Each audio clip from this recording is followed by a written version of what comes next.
Alright, so hello and welcome. Here we are again, another question. Let's wait a few seconds to make sure the audio is working. This is going to be number of closed islands, number 1254. Okay, so let's wait a few seconds to make sure the audio is on, and let me go ahead and pull up the next question and get going. So this is going to be the next one. Close the previous one. Refresh both of these. Number of closed islands. Okay. How am I doing here? So this is, just want to make sure I got the other one shows up. Just want to see it. Given a 2D grid consisting of zeros, land, and ones, water, an island is a maximal 4-directionally connected group of zeros, and a closed island is an island totally all left, top, right, bottom, surrounded by ones. Turn the number of closed islands. Okay, so there are a few things about this I'll explain in a minute to consider. Islands in gray are closed because they're completely surrounded by water, group of ones. Okay. The gray ones are, the waters are ones. And so this isn't completely surrounded by water, apparently. Oh no, well, wait, which ones? Output is 2. This is kind of a confusing picture. 0 is land. So this one I think is surrounded. This is water. Is this surrounded? Which ones are surrounded? I don't understand which ones are surrounded. It's only one. So this one's not surrounded. And this one's not surrounded. This one's surrounded though. I don't know, the color is a little bit off here for this picture. I think it's these two. I think are the ones that are surrounded. Basically, they're not on the border, and that's pretty much what we're getting at here.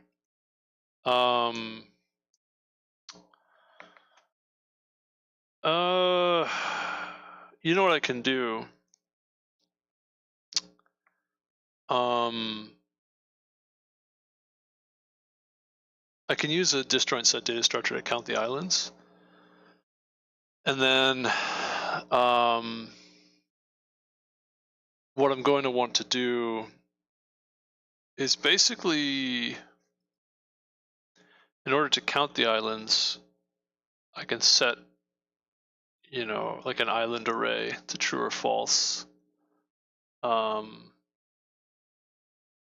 each integer, I can just go go through the whole grid after using a disjoint set data structure to connect everything. Go through the grid and just set a Boolean to each index that I see that has a parent that's a parent. Set that to true in a Boolean array, or Boolean array, and then just count, take the sum. Right, that's like a pretty straightforward way to do it. Problem with that though is I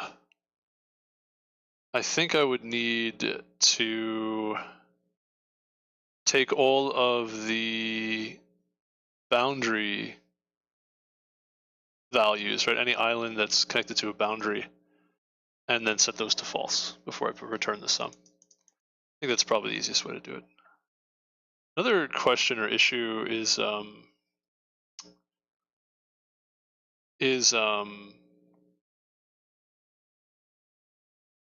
yeah, because that means that these ones would be, if they're not connected to the boundary, then they're necessarily surrounded by water. That's like by definition.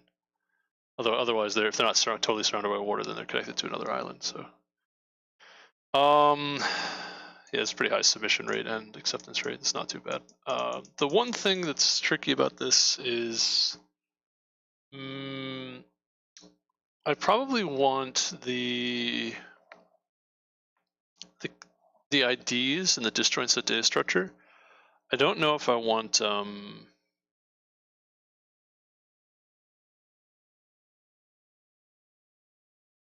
there's another way of doing it that I kind of like, which is just use a level order traversal from each position.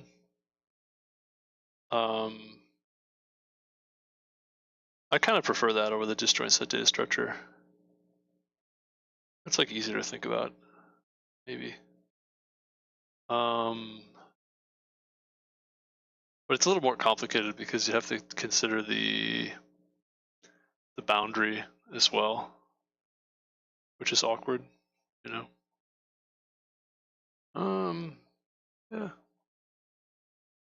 I like the disjoint set data structure approach. It's good practice, and I kind of like it. It's also the one thing that's tricky about it though is the row and column positions. Like I'd want to convert those to keys, I think, and use indices basically convert this to a single index. But the thing that's awkward about it is that I end up doing a lot of converting back and forth between the keys. Yeah, if I didn't do it that way, I mean, I guess I could do it that. I could try not doing it that way. That's an interesting idea. I could try to use a disjoint set data structure that's slightly modified. It's two-dimensional DSD. Disjoint set data structure. Let's try it. Yeah.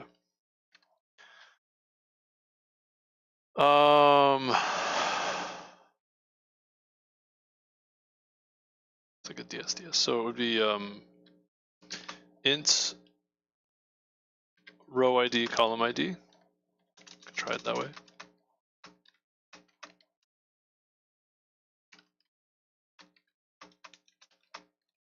I don't know if I could do it this way. This is kind of a little bit awkward. I could try it. Parent ID, parent row ID, column row ID, parent column ID. And then also have size. And then this would be a DSD array of m by n.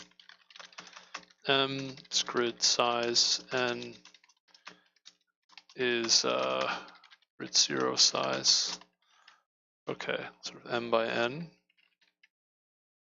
And then we're going to say for each I is 0, I is less than m, each row. I should do R for row. So that's the first time trying it this way. I don't know if this will work. Let's fill the row with those DSD structures. And then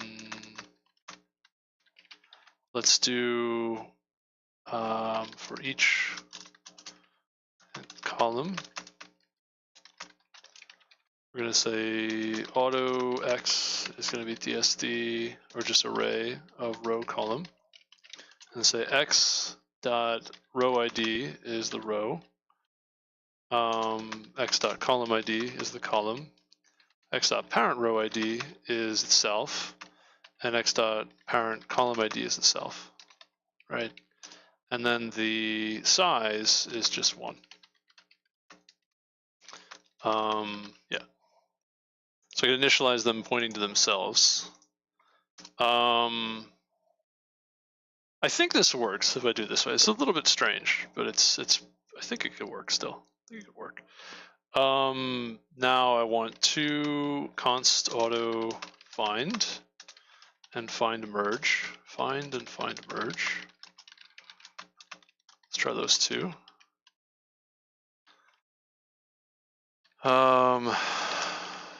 Yeah. Find and find a merge.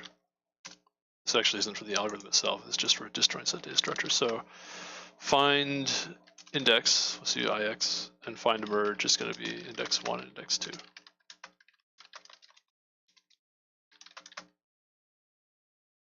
Okay, so the find, we're going to get the parent, and we're going to say now instead of, it's going to be pairs of p row ID, or p row, we'll just say, and p column, and grandparent row and grandparent column, right? And I'm going to say while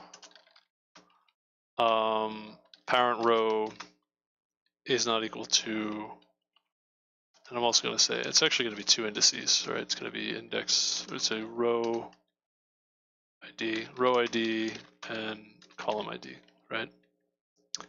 Parent row ID,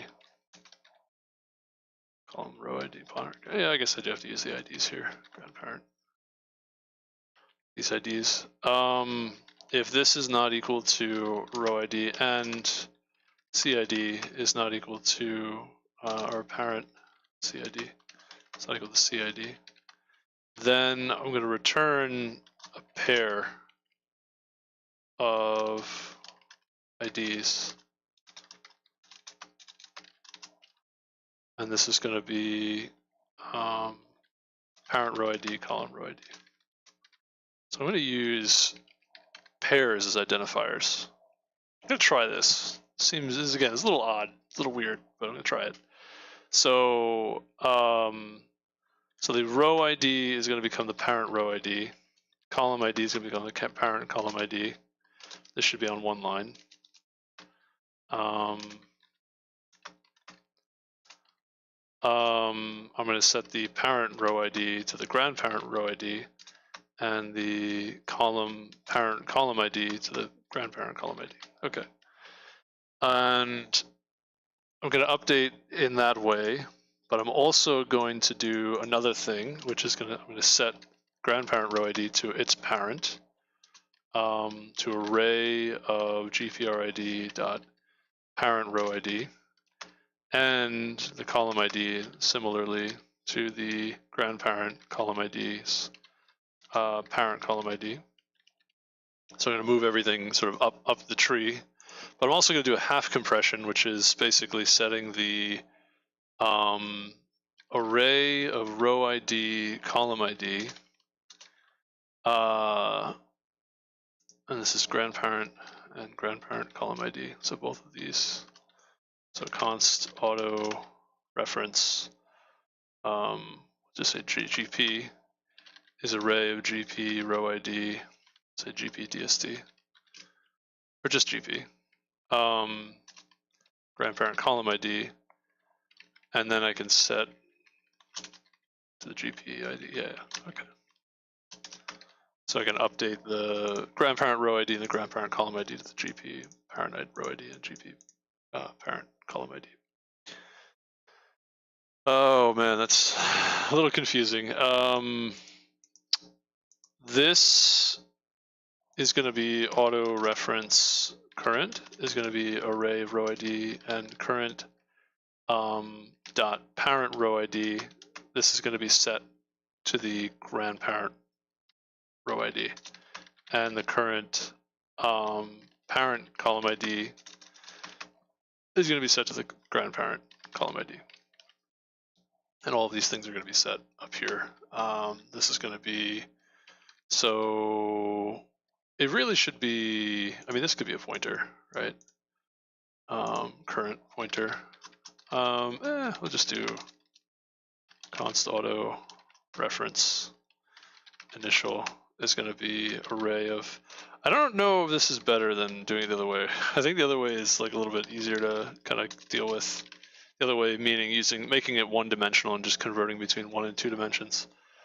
I don't know. I'm not sure what to make of it. I don't know. This is going to be the initial parent row ID. This is going to be, and then this is going to be the array of parent row ID, column row ID. Both of these should be initial.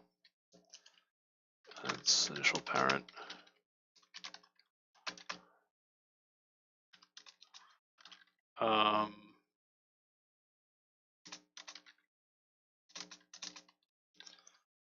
Yeah. Parent row ID, parent column ID, grandparent row ID, grandparent column ID, right? There's initial and there's initial P. And that's parent row ID. And this is parent column ID. Okay, that's pretty involved. I don't know about all that. This may not be as good of an idea as I thought. This is like probably too complicated, actually. Okay, so it's not index 1, index 2 now. It's going to be row ID 1, column ID 1, and then row ID 2 and column ID 2. Yeah. All right. First thing I'm going to find on both of these, row ID 1, column ID 1, and row ID 2, column ID 2. And that's going to give me two standard pairs of, let's just say first and second.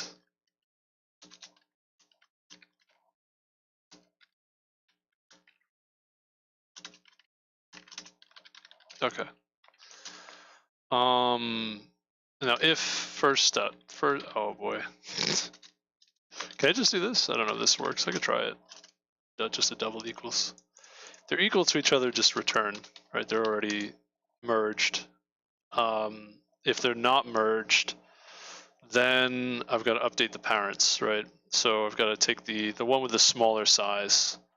So I want to find the disjoint data set data structures, alpha and beta, and I'm going to make these pointers to these. And this is going to be array of first. I shouldn't call them. We could just get A and B is probably better. I don't know if this will work. Try that. A.first and A.second, and you know, I've heard it's better to use structs instead of pairs, so you can actually name the things directly. Like maybe I should have like a 2D ID or something. That might be better. I don't know. I'm tempted to make that a thing to simplify this, because this is like kind of messy. This whole thing is pretty messy. If I just make it a 2D ID, then it's a little bit easier. Well, maybe I'll think about that another time. Maybe not today. And B.first and B.second. Okay, now I've got these pointers. Say if alpha size is less than beta size, then we're going to swap alpha and beta. So it could be, I wanted alpha to be smaller, right? Because alpha is going to go into beta. So beta size is going to be alpha size plus beta size. And then alpha parent p row ID is going to become beta row ID, and alpha parent column ID is going to become beta column ID. Yeah, and then return beta row ID and beta column ID. Okay, so I think that's reasonable. Yeah, we find on the first and the second, and then update the parent and row ID of the smaller of the two, swap to make sure alpha is the smaller, update the parents appropriately, and then update the size for beta, and then return the new. I don't think I actually need to return a pair at all. The pair that needs to be returned is just for the find. Merge, it just does the operation. So now I have my two-dimensional disjoint set data structure, which hopefully works. Hopefully that works. This is maybe a little more complicated than it needs to be. Maybe I should have made these 2D IDs and instead of using pairs, they should just be structs of just row column IDs, row ID, column ID. But think about those things for another time. What I can do here now is just say for each int row and column, go row by row and column by column, and then I can do in 4 directions merge the disjoint set data structure elements one at a time. The thing that I'm a little bit concerned about here is probably a few things, but the really simple thing is also, how am I doing on time? 20 minutes in? thing I'm concerned about here is what about, am I missing something? I feel like I might be missing something. No, I think that's it. Just initialize the array, create the functions. Yeah, I mean, okay, yeah, that seems about right. Seems about right. So we're gonna have drdc. It's just gonna be a difference in row and column. So it starts off at 0 and 1. So start off going to the right. We're gonna say I is 0. I is less than 4. We're gonna increment I, and I'm also gonna say standard swap drdc, and also multiply, I think, dc by -1. So that'll change. It'll go through all the different directions.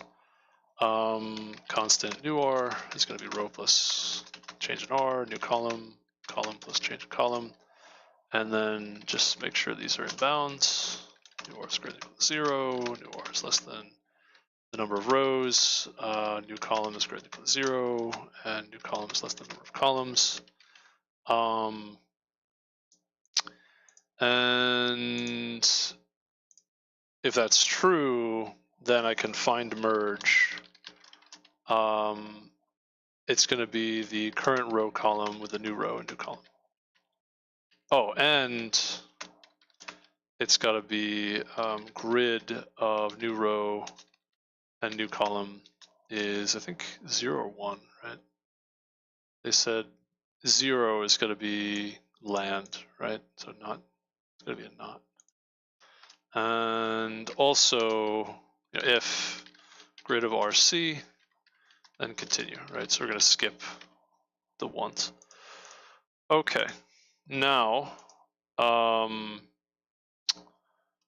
to do another thing here. So bool islands m n, right, for each row.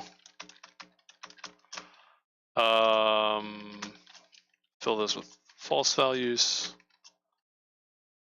Oh, yeah, I know what to do. Yeah, this is fine. Fill islands row, or just island. So we'll come back to this in a moment.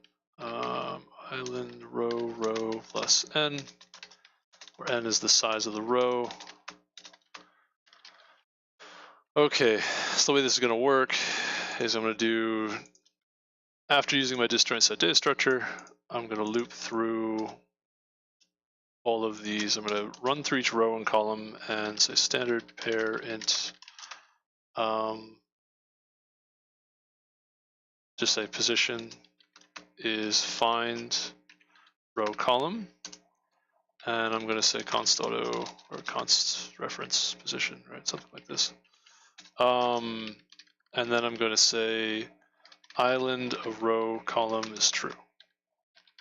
No, island of position first and position second. Again, maybe this would be better. Maybe this would have been better with a struct rather than a pair. First and second is pretty awkward, quite frankly. Now what I want to do is go through each row and column. So row 0, or yeah, this is going to be go through each column. This is a little bit confusing. Each column and each row, and do the first and last rows and columns respectively. So it's going to be a little bit.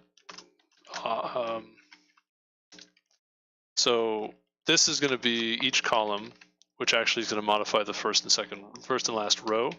This is going to be each row, which is going to modify the first and last column. And I'm just going to say island of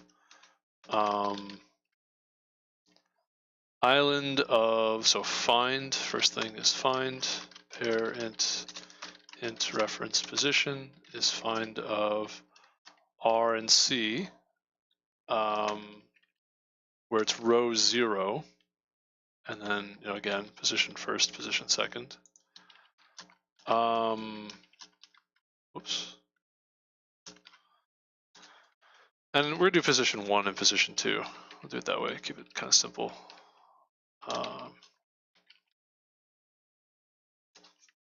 Excuse me, position 1, position 2, and this is gonna be m minus 1. Okay, so the last row column. Now, I'm gonna set these to false. That's the key. And do something kind of similar here, which is going to be row column 0 and row last column n minus 1, last column. And same thing, position 1, position 2, all set to false. Now at the end, result, just take the sum over each row.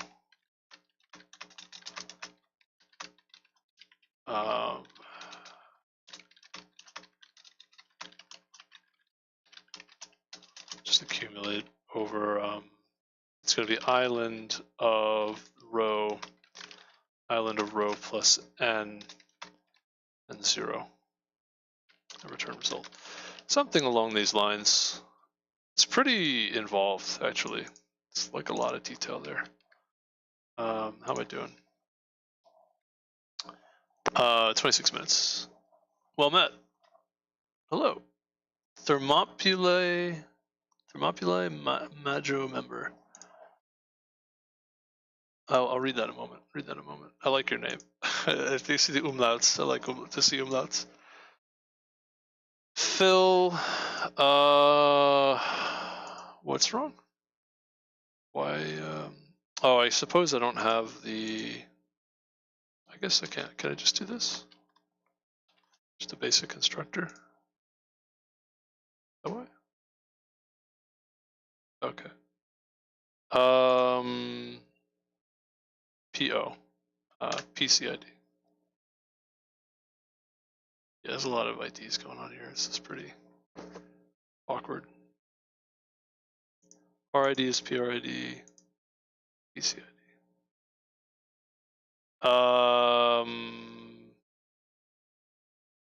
Constant.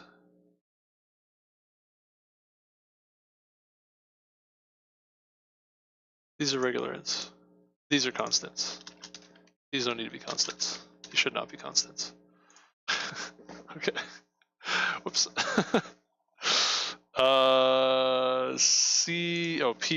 PCID. It should be PCID, PRID. Yeah, it's confusing. This is what I was saying before. I should probably make this a little bit less confusing the way that I'm doing it here. A dot first, A dot second. A is a pair. These could also be const auto, I think, or not const auto, const references. I assume. I think so. Probably should be. What is the issue? So from reference. Yeah. Okay. Good catch. Thank you, compiler. Sometimes I kind of miss some small details here and there. Wrong, of course. 0. There's a good chance that this is wrong. Like half compression or not? Yeah, it's a good chance there's just something wrong here.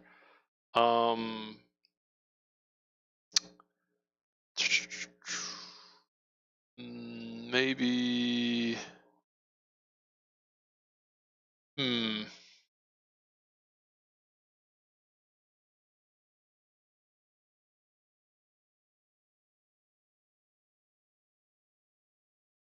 Oh, I think, yeah. RDC.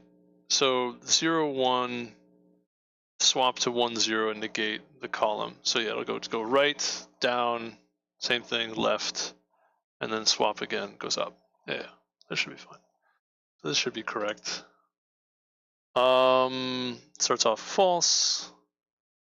Set all of these things to true. And then set these things to false.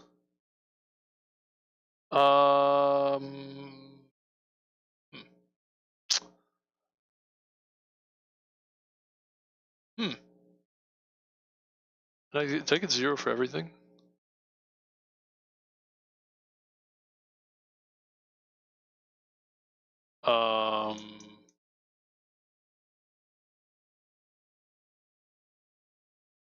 Shouldn't there be a lot of things being set to true here, or at least one thing? Something, anything? Huh. I wonder. All right, let's look at the, yeah, so it's most likely a mistake up here. Most likely a mistake here.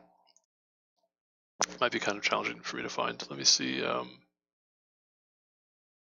Oh, no, let's,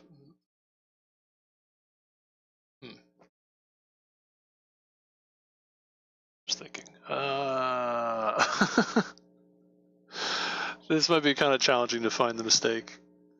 Yeah, this is a little bit messy. This is kind of one of the reasons why you want code to be a little bit cleaner, is because if you make a mistake, you want to be able to find it easier. You don't want to have like a messy code. There's also so much similarity. R1, C1, R2, C2. It's like, can be pretty almost. I don't know if this might not be correct actually. I'm assuming this is correct. This will do what I think it does, but maybe not. A first, A second, B first, B second, alpha, beta, swap.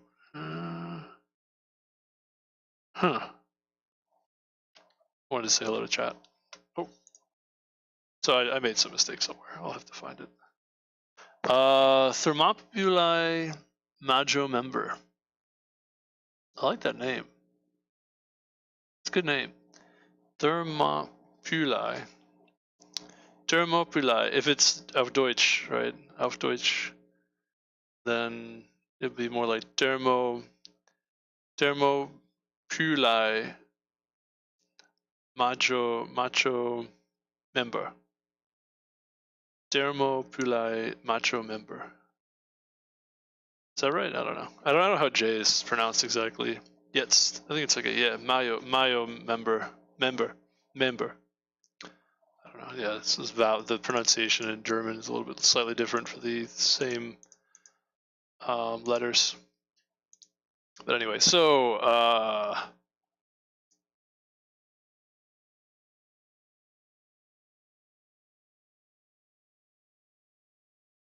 yeah, the J is more like ja. It's more like a Y. Ja or jetzt.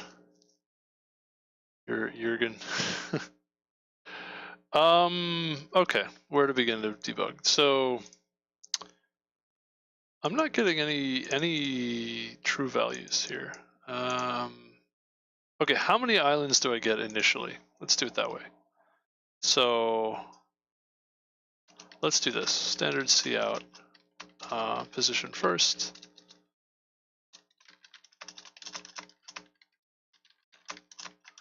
And position second. I think I must be just getting one somehow. And that must be why, and I should probably just say row and column as well.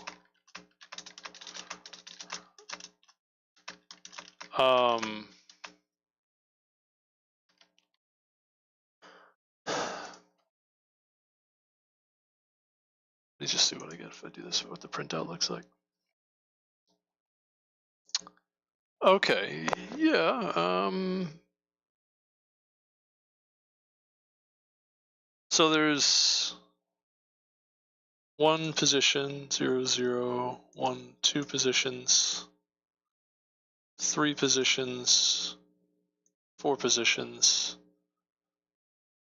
5. There's like 5 islands that could be bordering the edge. So 1, 2, 3, 4. So I got 4 islands. Oh no, 1, 2, 3, 4. Okay, why does this give me 5? No, it's, yeah, why does this give me 5? That's number one question. Why are there 5 islands?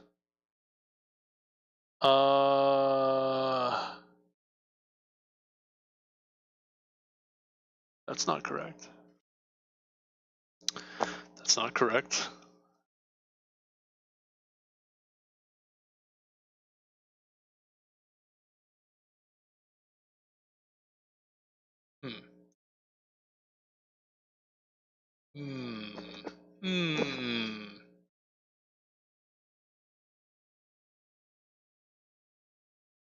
If it's a 1, it's water. And it should be find merged with only something that's inbounds and is not a 1.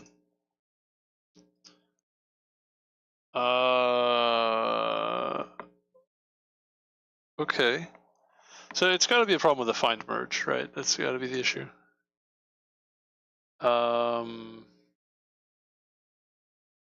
RID CID 1 is A, RID CID 2 is B. If they're equal to each other, then they're already merged. Find on those two. Then once I've done that, once I have that ID, the parent, I get the parent. Alpha, A first, A second, beta, B first, B second. Pointers to those say, okay, if the size of alpha is larger than beta, then I want to swap because I want to set the alpha's parent to beta. So the alpha's parent row ID becomes the beta row ID, and the alpha parent column ID becomes the beta column ID. Points the beta column ID. And then the beta size gets updated to alpha size plus beta size. Is that all I need to change here? Yeah, the IDs don't change. It's just one. I mean, it's just, yeah, I think this one's okay. The find must not be correct then. So initially we start with the row ID and column ID as a reference. I get the parent row ID, the parent column ID of that initial value. Then I get the initial parent, which is going to be the array reference to the parent row ID and parent column ID. Then I get the grandparent row ID, which is going to be the initial parent's parent row ID, and the grandparent column ID, which is going to be the initial parent's column ID, parent column ID. Okay, and then I'm going to loop and say, all right, maybe this should not be the parent row ID, actually, just the row ID, column ID. That maybe could be the issue. While the parent row ID is not equal to the row ID, and that shouldn't matter, it should be fine. Parent row ID is not equal to the row ID, and the parent column ID is not equal to the column ID. So until the parent and the child, so to speak, are pointing to the same thing. In other words, the parent of parent IDs of that particular node, when it matches that node's IDs, right? Basically, that means that's the top of the chain, so to speak. While they're not equal, I think it's or, not and. I think it's or. That's got to be it. Yeah, while they're either. Yeah. That's probably the error. I think that's the error. It's a pretty subtle error, but I think that's the error.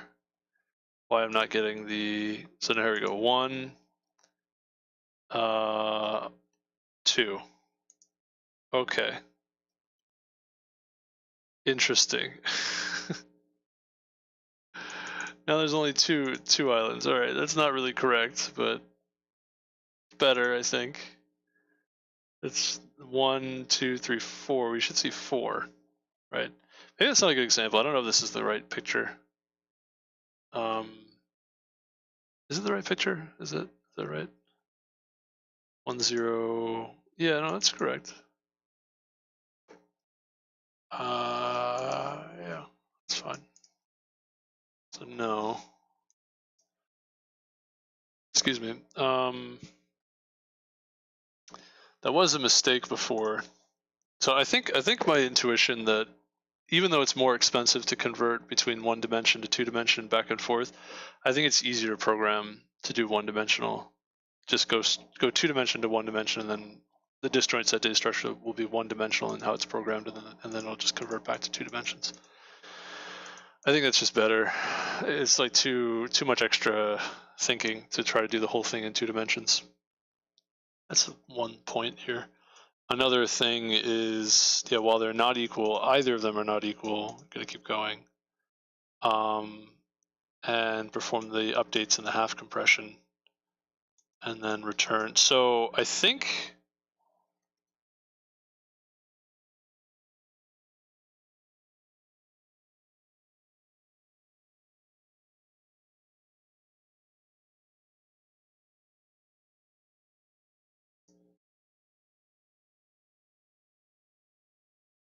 So what I do is I get the row ID and column ID, and I get that a reference to that current node. then I update its parent to the grandparent nodes, right? Then I update that row ID and column ID to the parent row ID, column ID, and then update the parent row ID and parent column ID to the grandparent row ID and grandparent column ID. And I think I did this, yeah, and these grandparent values, we get the grandparent node, and then we update the grandparent row ID and grandparent column ID to the grandparent's parent. I think that's correct. I think that's fine. Right? Yeah. This gives us the half compression, moves everything forward. I don't think this is wrong. This part. I don't think that part's wrong. I don't know what exactly is wrong. Something's wrong. Could be...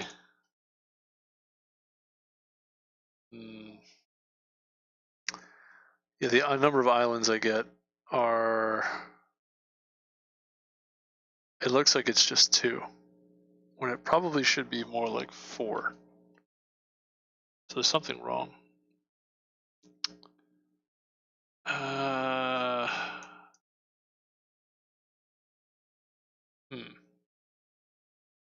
Maybe I could look specifically, like if I get to, this is row, the last column and the first row, right? What happens there, the last column and the first row?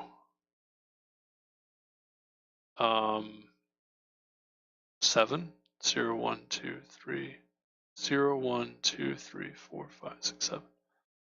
7, and then the next row in the same column, that's 1. So this goes all the way to 1, 1. 0, 1, 0, 1. So this somehow connects through here. I don't see how that's possible. How could this end up connecting all the way over there? That's not correct at all. That happened. What? What?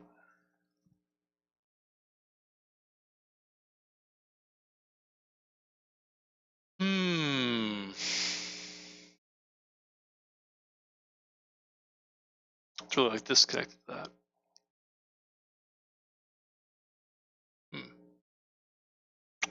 Something's not right. Something's not right.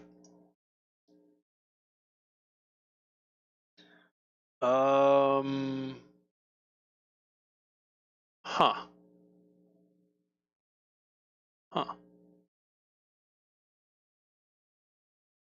If it's a 1, we skip. Only consider neighbors if they're zeros. They get merged. They're zeros. You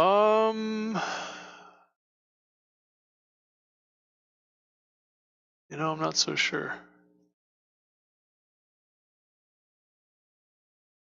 You know, another way of doing this is I could do a level or a traversal, or just a level or traversal is fine, or just some traversal from each position and just mark that as already visited, and then count the number of times I do that, right? And don't do the ones that have already been visited, and then kind of run a similar routine again on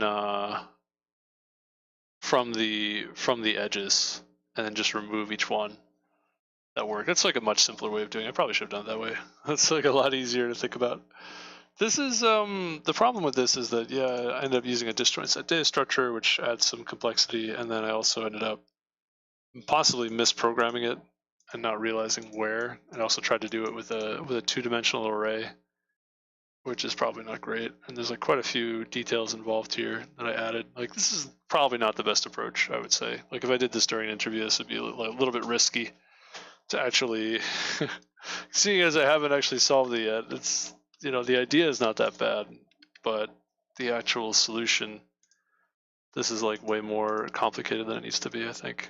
I don't think I would do it like this during an interview. I think the approach I just described is a lot better if you just go, like you just have a Boolean, 2-dimensional Boolean array, and if you haven't visited that value yet and it's a 0, then you just initiate like a flood fill type of a thing, which could be either just a depth first search or a level or a traversal. and then mark all of those as visited, right? And then keep going, you know, and then once you've already visited, you don't do it again. You count the number of times that you iterate that routine, right? And so you would fill here, you'd fill here, you know, would fill each one, you get 4, and then you just go back and then do another fill for now you just flip the bits, right? So if it's and you do it over the border. So or actually even better way of doing it, flood fill the zeros that are on the borders with 1s. That's even easier. Flood fill the borders first with 1s and then run the counting island routine. Actually, what I should have done. Yeah, flood fill the from the border with 1s, and then do the flood fill for everything else, right? Count the islands that way, so you'd have 1, 2. Yeah, that's a lot easier. Actually, that's much easier. That's probably the way I should have gone for it. Probably how I should have done it. This is like, you could do it this way with the disjoint set data structure, but it's like way more complicated and prone to error. And obviously, there's like a lot of details here too. Like, the more code you're writing, the more complicated it gets. Like, there's different decisions I could have made too, and like some of the decisions are not better than others. And it's obviously like I haven't even gotten it correct at this point. I've made a bunch of mistakes. I made a bunch of mistakes. So I wonder if a dot first equals b dot first and a dot second equals b dot second. I wonder if that's an error. I don't actually know. I didn't check. I assume that was probably fine, but I didn't double check that. No, that doesn't seem to be a problem at all. That was fine. I don't really know what's going on here exactly. That's a little weird. I think this part's okay.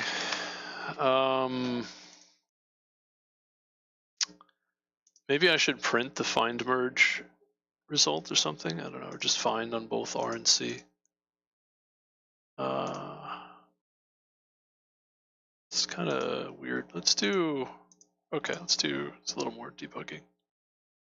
It's got to be the disjoint set data structures is not quite right. Implementation. Let's do it this way. Let's print debug. Position is going to be find of RC, and then position first, and position second. Let's try this. Yeah, I should have really. I mean, it's good to practice. But I probably should have thought about this a little bit more and went for the that other approach that I mentioned, where I basically just fill from the edges first.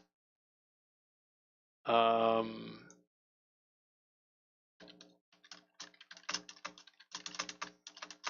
this is good to just get an idea of, like, can I do it this way? How hard is it to do it this way? Do I run into problems if I do it this way, etc.? What kind of problems do I run into? It's good to practice things that you're not familiar with.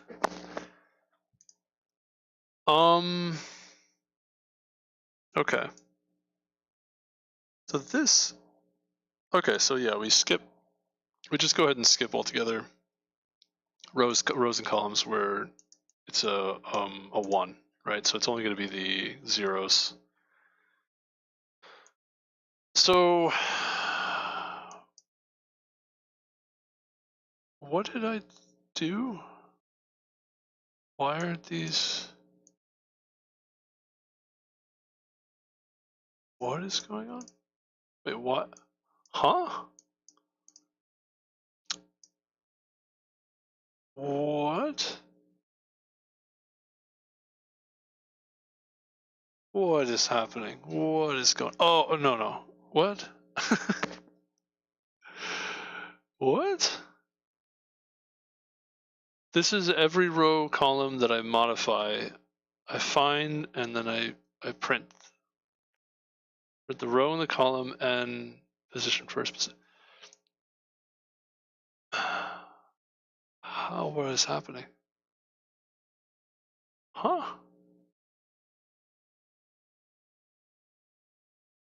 This 0, 7 should just be merged only with this value. How did it get to 1, 1? I didn't even touch 1, 1 yet. What is going on? What? How did that happen? Am I crazy? Like, I'm missing something important here. How did that happen? Huh? What?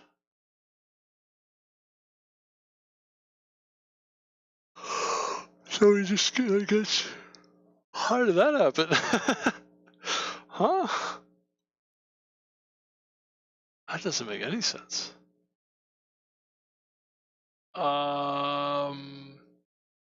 Every row and column,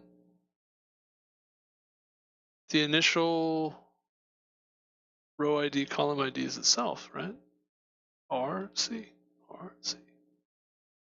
What is happening? I'm so confused. What did I do? Huh?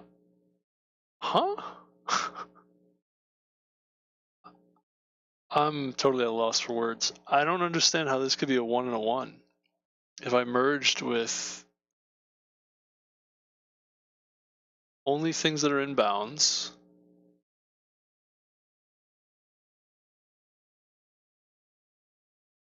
what is going on? Only merge with things that are in bounds, and somehow I ended up with position first is 1 and position. How does they're nowhere near each other? What is going on? What is happening? What do you mean? What? What the heck is going on? I'm so surprised. I don't know what I did. I did something strange. I don't know what I did. Okay, this is what I expect. Yeah, 0, 8, 1, 7, 0, 6, negative 1, 7, and okay. And if I find those, what is happening?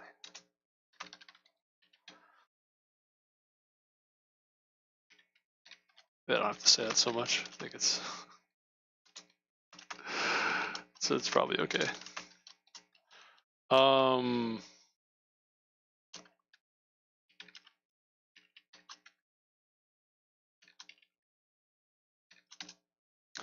Okay, at least that part's correct. I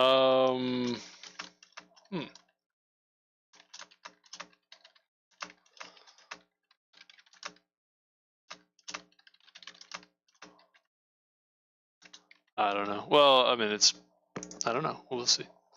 I don't know what it is. I don't know what the problem is. Okay. So 1, 7. Okay, that's no, this is wrong. P first and P second. Okay. So calling find on itself doesn't give me. Oh, that's such a small error. Yeah, I was gonna say those are the kinds of errors that are very easy to make when you're copy pasting. You have so many things that are so similar and so much copy pasting going on. That makes sense. Okay. Still the wrong answer, but at least this time it's a little more understood. Okay, I'm not just in totally no idea what's going on kind of a thing. All right. Yeah. I mean, yeah, that's how it goes. That's what you get for that's what I get for that's what I get for trying to use so much, copy pasting stuff that's so similar to each other. That's probably why I should have used, I mentioned before, it would have been better instead of using pairs to use a struct, so it's clear what's what. I think what I need to do in the future, if I'm going to do something like this, I probably should think about like how can I avoid errors like that. How can I make things cleaner, simpler, and avoid errors of that nature? That's a pretty typical thing. If you copy paste something that's similar to something else, you do that frequently, then it's very likely you'll have, these sorts of errors occur. It's one of the reasons I don't like to duplicate code, but it can get really complicated depending on what you're doing. Like if you duplicate code sometimes it's a little bit simpler, the code, but if you don't duplicate code, sometimes like it could be like in the, you know, contrapositive, it could be like a lot more complicated. And probably not worth it. Like it's like kind of a, I don't know, it's a kind of a trade-off, I suppose. Trying to decide what the best approach. I think not using a disjoint set data structure is actually better here for this particular question. I think what I had suggested about just fill the flood fill the write a flood fill routine, flood fill the boundaries with water, and then just find the islands that are left, and then and use a flood fill to count the islands. Keep it really simple. All right. So okay, my answer's wrong though.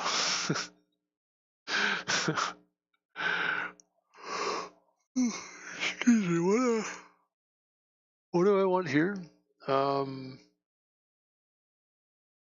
Okay, this is probably fine. Let me see what islands I end up with now. Because it said I have 9 islands, which is not correct. I don't know why I'm getting 9 islands now. Oh. Oh, okay.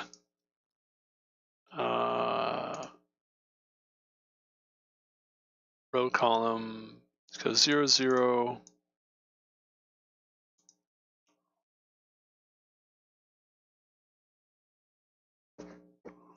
Okay.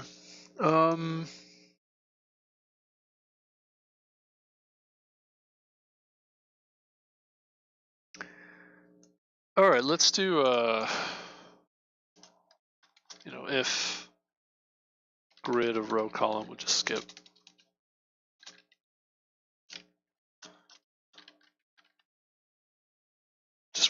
We just won't print the ones, just the zeros, just to keep it simple. Now I can see which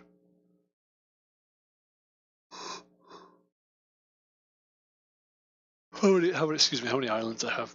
So 1, 7 is the one on the top right over here. 1, 2, 0, 1, 0, 1, 2 is probably this island. That's 2. Right, so that's still 2. So the same stuff, same things. 2, 2. And then there's 1, 2, and 3, 4. Yeah, this is correct actually. These are, oh, that might be what I'm missing actually. That's subtle. Yeah, this should be, totally forgot about that. That might be what's wrong. That's kind of a subtle thing.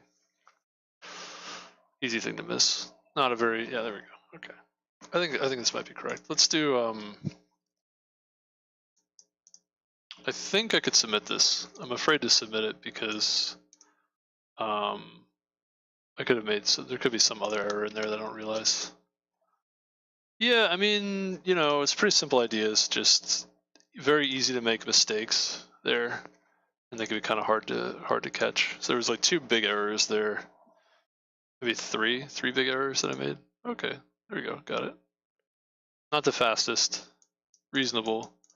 Yeah, I don't know what to say about this. I mean, this shouldn't have taken me an hour. That's kind of disappointing. Probably could have done this in like 5-10 minutes. I've seen questions like this before. I feel like I've seen the same question actually before. Like, this is almost exactly the same question. Just, yeah, I don't know. I wanted to go for something a little bit different. I think I'm gonna rewrite this. I don't really like this. It's a good learning experience. Good to learn different ways of doing this, different ideas. But yeah, 3 big errors for sure. One was using this while loop was incorrect. Another big error was I copy pasted incorrectly and didn't fix that. So there was 2 within the same function. That was sort of a logical error here. And then second big error was, or third big mistake was over here. When I was doing my counting, I was supposed to skip the water, right? Because the water it counts as the disjoint set data structure, but it's really supposed to be kind of ignored, that part.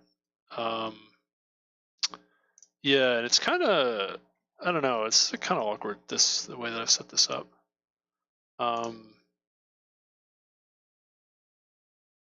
Yeah, it's a little awkward. It's kind of slow, a little awkward. A design choice that may not have been the best is trying to use a two-dimensional disjoint set data structure rather than a one-dimensional disjoint set data structure. Whereas a one-dimensional disjoint set data structure, I could just convert the row and column array values to a single entity and then just index my array that way. But the problem with that is that when I'm using, running code like this, I would need to take my index and convert it back and forth between the dimensions, 2 dimensions and 1 dimensions, depending on the need. Yeah. This is also pretty awkward, this part. There's like a lot of extra work going on here that's probably not necessary. Extra memory too. I don't know if this is the best way to do it also. I mean, you could do it this way. I don't know if this is the best. I'd have to think more if there's like a better way. I don't really know offhand. So yeah, altogether, this is like not my favorite approach. It's a little bit complicated using 2 dimensions. I made a bunch of errors. Again, it's kind of those errors were basically because it's 2-dimensional. And I made an error here on the while loop. I made an error here on the copy pasting because there's just so many variables involved now. It's kind of a lot of extra processing, quite frankly. Like it's just a lot of extra stuff. And yeah, I had to like really think about this more too, because I'm not familiar with it. Or it's not that I'm not familiar with it, I'm like less familiar. What else is there to say about this? I could have used, I don't know, I wasn't sure if I wanted to do it that way, but I could have used another struct for the ID pairs. But I don't know if that's a good idea. I don't actually know.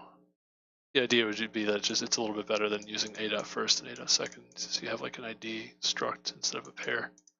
Pairs are kind of, I don't think pairs are great to use generally, actually. I think it's just better to use structs for things because you can actually name the thing that you're working on, thing that you're using. It's a lot cleaner. So what else do I want to say here? Yeah, this is kind of subtle. It's an easy thing to mistake to make. These parts are fine.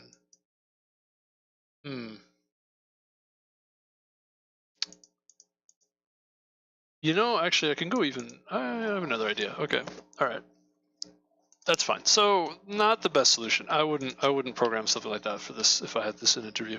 What I think is better to do during an interview is something like the following. I like this a lot better. So flood fill. Right. Let's do a flood fill. Row, column.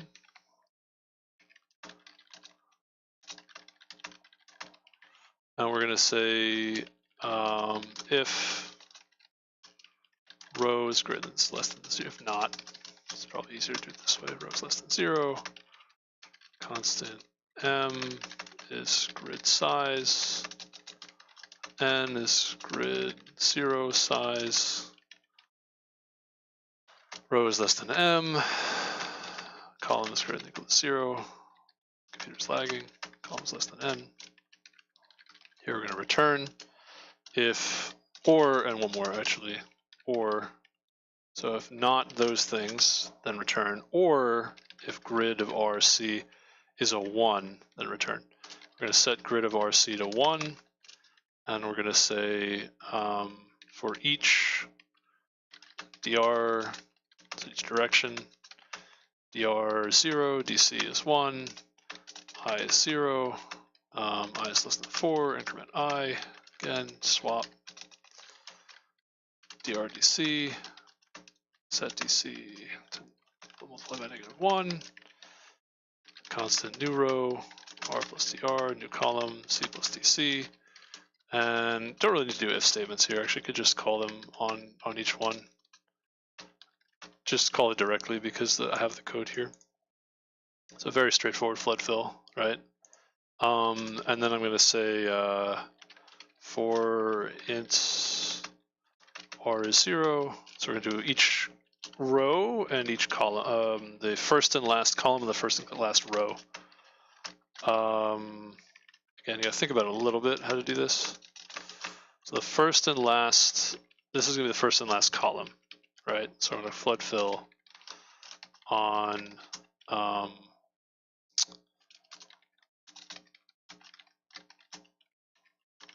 this is a lot faster program too, by the way. You can see how quickly it's simple the code is.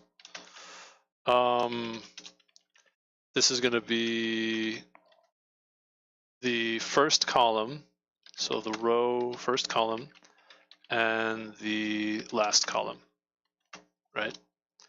And then you have sort of this symmetric thing going on over here where it's the first row and the last row. And the column switch changing. So you flood fill all the boundaries, do it that way, and then row M, column N, and then say int result.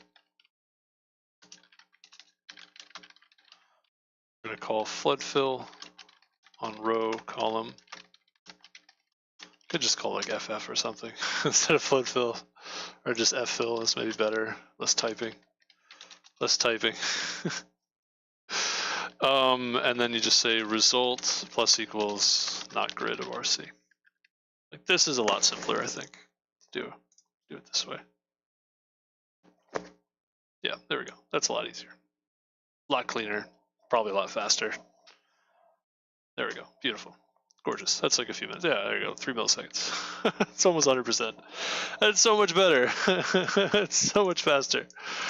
I'm gonna submit that like 5 times. I like this approach. This is probably I think this is like the best approach. It's questions like this, questions of this nature. No, I got 14 milliseconds. No. Maybe it's not the best approach because it's really fast doing it like this. It's fast to program, and it's fast to program, and it's fast to it's relatively fast too as far as like the runtime. It's not crazy, but it's okay. It's reasonable for how fast, how easy, how simple it is to program. It's reasonable. It's reasonable. I like that approach. It's okay. It's okay. Not perfect. Slightly better would be instead of using a depth first search, just using a breadth first search. It would be better, I think. 1, 2, 3, 4, 5, 6. Yeah, I mean it's reasonable. I think a breadth first search is better. So the way that would work would be I kind of would want this inlined, but a breadth first search would be something like the following. What does that look like?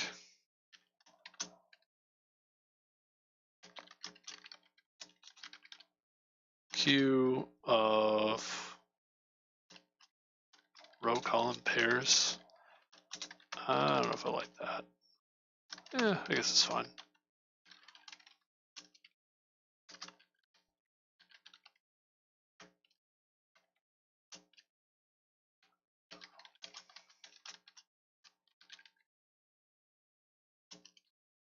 Okay, we're gonna say const auto p is queued up front.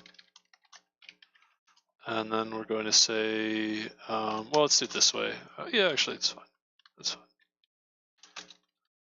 Constant row is p dot first, column is p dot second, p dot pop, or q dot pop. Actually, okay, that's fine. That's fine. So we'll say for, Yeah, I mean, maybe we should do it. Should actually keep do it that way, the way that I did it just a moment ago. We could pop the queue first, and then I run the same routine.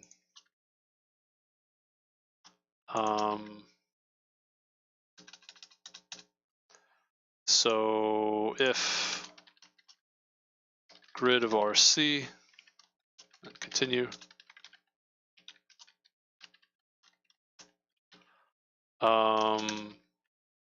Otherwise, do these other things. Otherwise, we're going to set grid of RC to 1. And we're going to go through each direction and add that to queue. Add that to the queue.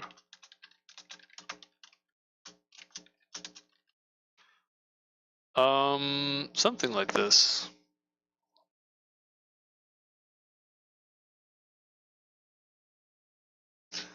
And you do 2 loops because I don't know if you need 2 loops actually. I don't think it matters. It shouldn't matter. No, it doesn't matter.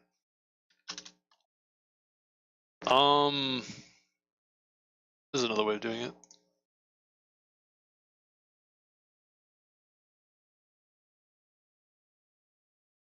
Okay, not quite.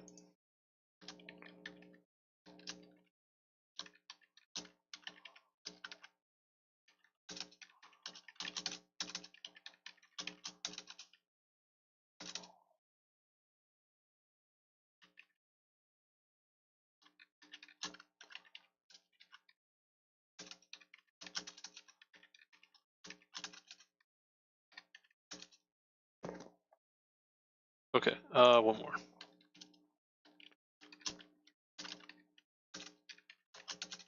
Okay, let's see. Wrong. Okay, slight mistake here. Some kind of mistake. I think if I'm going to do it this way, I need to check. Oh, I know what's wrong.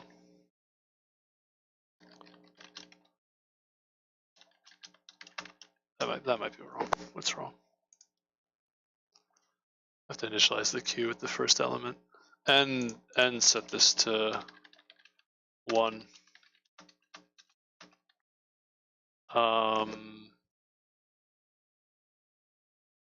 That also could be it. Oh, no. That's not right.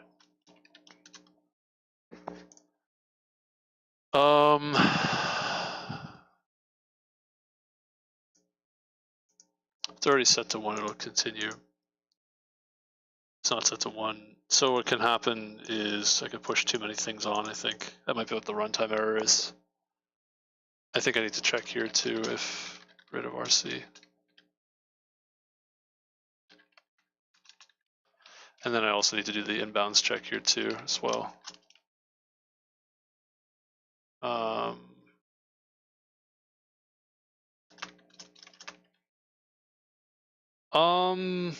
I should probably do it. I should probably do the check here, actually. Yeah.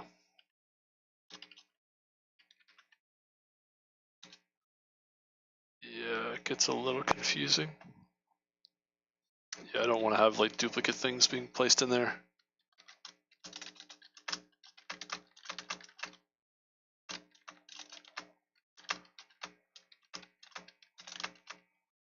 Okay. So not quite correct what I was doing. Few mistakes, few errors. Okay, more severe error, huh? Oh, this is not R, this is N, not R. Whoops.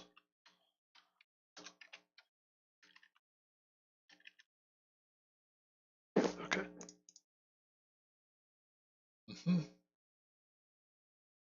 There we go. All right.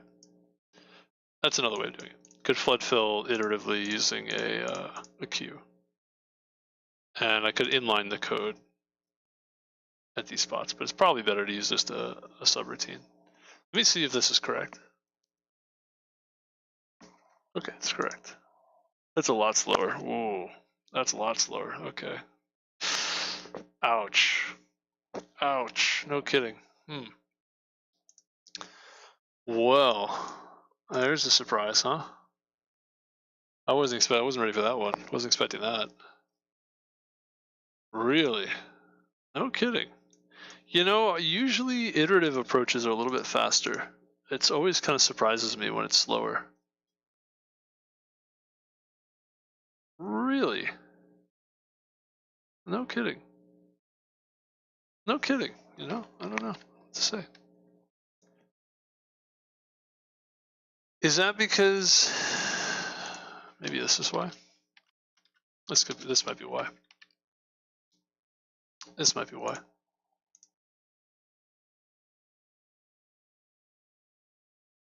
I think that's why. Just deallocating. There we go. Okay. I was gonna say I'm deallocating and reallocating this. Like small changes make such a big difference, you know. Just I'm deallocating and reallocating this queue so many times that it's causing it to be slower. That was the problem. Okay, I was gonna say, I was like, why is this so slow? This shouldn't be so slow. What's going on here? I have to remember that too in the future for other questions that when I run my level order traversals, I don't I think I have kind of a habit of reallocating a new queue for each iteration, which I don't think is a good habit actually. Trying to think if there's a better way to do it. I don't know if you can do it a different way though, if you create a queue at each level. If you don't have that many levels, I think it's fine. But you have, I don't know actually. Let me think about this here.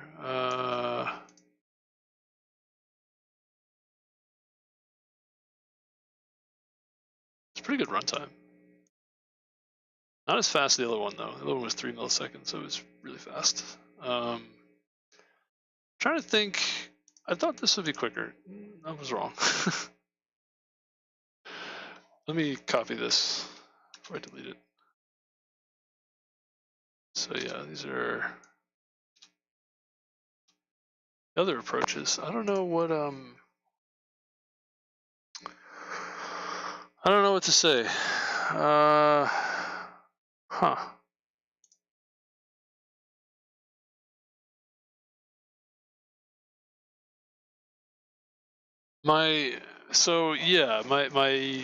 When I do my level order traversals and I use a queue, I create a new queue each time, and I do like a buffer swap on my queues for each level. I suppose.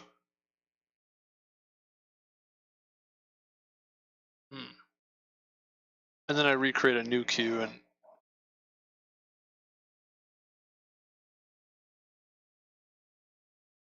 I think as long as I don't have that, yeah, like the level order traversals, the level grows at each step, so it really shouldn't have that many times that it shouldn't be that many times that it recreates a new queue, reallocates memory for a new queue.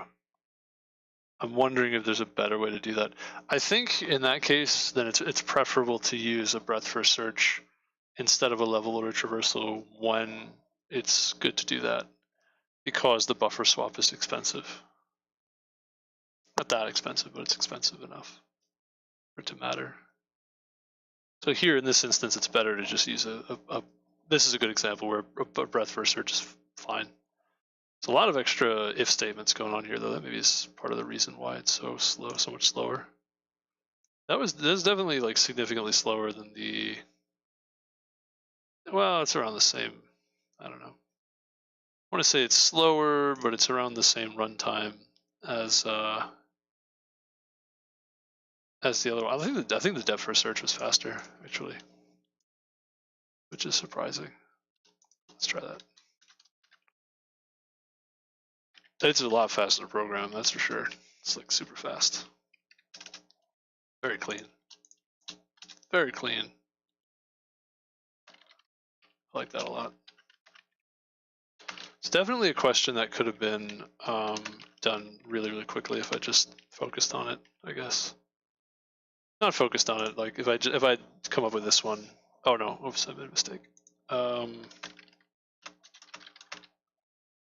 if I 1, 2, 3, 4, 5, 6. Oh no. Oh, I missed one. If I had considered this idea first and went with this first, I would have programmed it very quickly in a few minutes, and it would have had pretty good runtime. Reasonable. Yeah, I mean, yeah, okay. All right. Yeah, that's definitely faster. It's definitely faster. I couldn't explain that. I don't know. I think maybe because of the pairs. I think that's why. I think it's apparently it's faster to allocate memory for the stack, the call stack. It's faster to do that than it is to create pairs over and over. Also, I wonder if I've always wondered if I make this a reference, if that makes things faster or slower. I don't think so. I think it's just it's always an integer. It's always just a function pointer anyway. I don't think it actually improves the speed at all.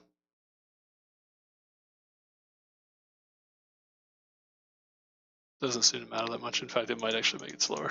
I have to go through a lot more runs to see if that matters. No, I don't know. It's about the same. 1, 2, 3, 4, 5, 6, 7. I'm pretty sure it's just an integer, just a function pointer, this thing. So it doesn't have to be 1, 2, 3, 4, 5. It doesn't have to be a reference. Doesn't make it faster or slower. All right, that's probably enough. This is a good question. I've solved questions like this before, obviously, like numerous times. I'm pretty sure this one is like this. I've actually solved this exact question, except the zeros and ones are just flipped. Like the same solution. It's kind of disappointing though that like it took me so long this time around, because like I don't know, I've solved it before, I've thought about it before, I've gone through it before. You could use a disjoint set data structure as shown. You could use a breadth first search. You could use flood fill. I think flood fill is better. I think flood fill is a lot better, as you can see. Like it's just a lot cleaner. It's a lot cleaner. It's a lot faster to program. It actually runs faster. The disjoint set data set approach is a little bit more complicated, quite a bit more complicated if you try to go with a two-dimensional disjoint set data structure, and it's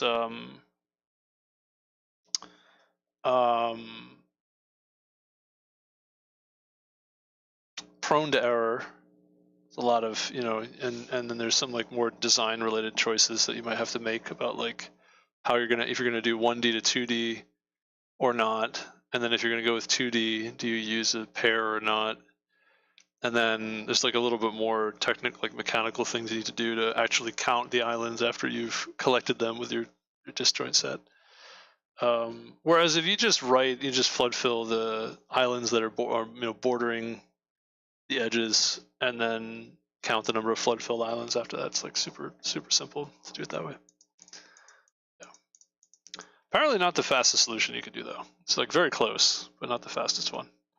So anyway, pretty good question. A lot of submissions. It's a good one. It's a good one. Hey, what did you solve? Try to explaining to a newbie. What's up, Bob Sacamano? Hope your day's going well. Welcome. Forgive me, I didn't read chat for a while. I solved number of closed islands given a 2D grid consists of zeros, land, and ones, water. An island is a maximal 4-directionally connected group of zeros, and a closed island is an island totally all left, top, right, bottom, surrounded by ones. Return the number of closed islands. So what they've got is they've got this grid of zeros and ones, and they're saying if you have zeros that are touching each other in across the boundaries of their squares, the squares, then those zeros are going to be connected and it'll create an island, right? And the ones are going to be similarly connected, but that's going to be water, right? And they want us to not just count, they want us to do something to count the islands that we have in the picture, but also want us to exclude islands that are bordering the edges. So like this island would be discounted, this island would be discounted, this island is counted, this island is counted. And so they have another picture. So like this one's not counted, this one counts, this one is not counted. So we get a 1.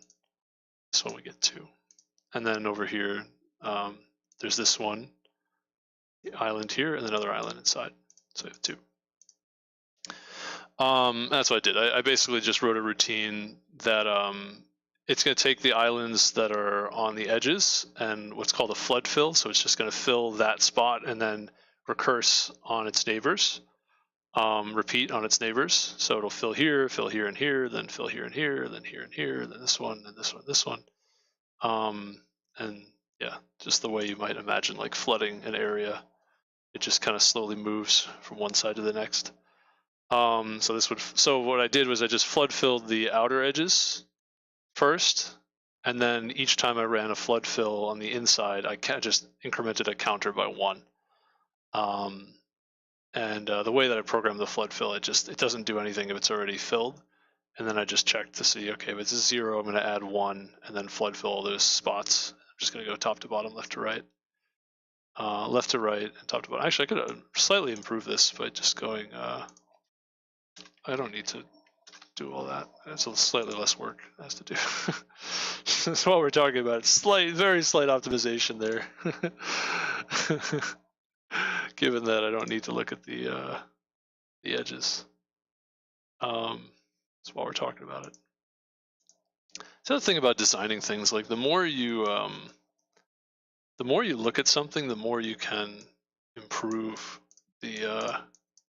I also appreciate how this solution is like very simple, and it beats 99.4% of like 200,000 submissions. It's like just beats hundreds of thousands of submissions. I don't know how many that is exactly, but it's a lot. It just beat. 99% is probably what's 1% of 200,000? That's like 1,000, right? No, 2,000. So 0.4%, 0.5% of that. It's like there's only like 1,000 solutions that are faster. 1,000 submissions. It's also submissions, not solutions, which is a little bit different. Like I submit, 100 of these. Not 100, but I submit a lot. I don't think the average person probably submits quite a few, I would assume. But anyway, so yeah, that's this question.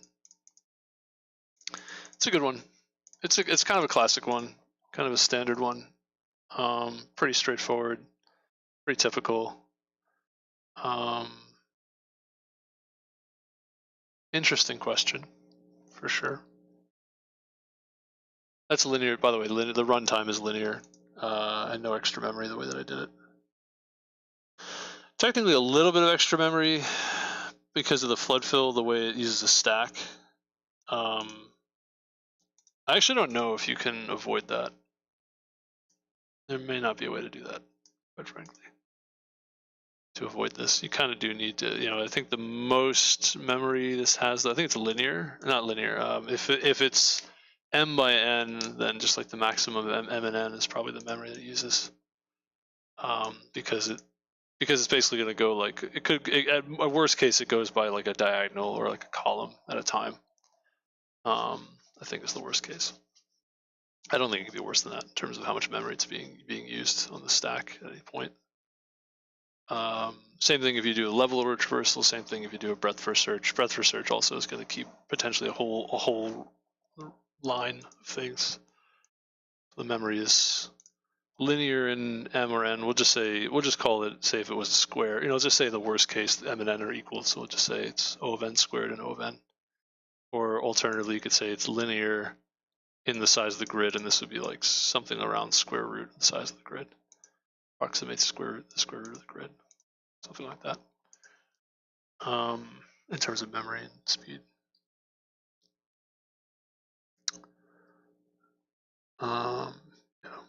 Obviously, there's also issues with like sometimes it doesn't give you the best runtime because of the how things are being run on the hardware. Okay. Anyway. All right. I'm gonna go on to the next question. But hello, welcome back. Hope Hope you're doing well. I hope that I wasn't rambling and you left, because that happens sometimes where people come and they ask questions and I just start rambling about things or talk about things, and then they lose interest and they leave. So forgive me. All right, what I'm going to do, if that was the case, what I'm going to do is I'm going to stop the stream here and restart on a new question. We'll do it that way. I'll keep going. I think I want to do another like hour or two. But yeah, this is like a classic kind of a question. I've solved this one before. I've seen it before. I'm pretty sure it's on LeetCode at least twice. It's a good one. It's not too crazy, not too hard, but it's definitely, it's definitely an interesting question. All right. Anyway, all right. That's probably enough for, probably enough time. All right. So yeah, thank you for watching. And if you like the stream, like this kind of thing, give it a like, the video, and subscribe for more. I'll restart now on a new question.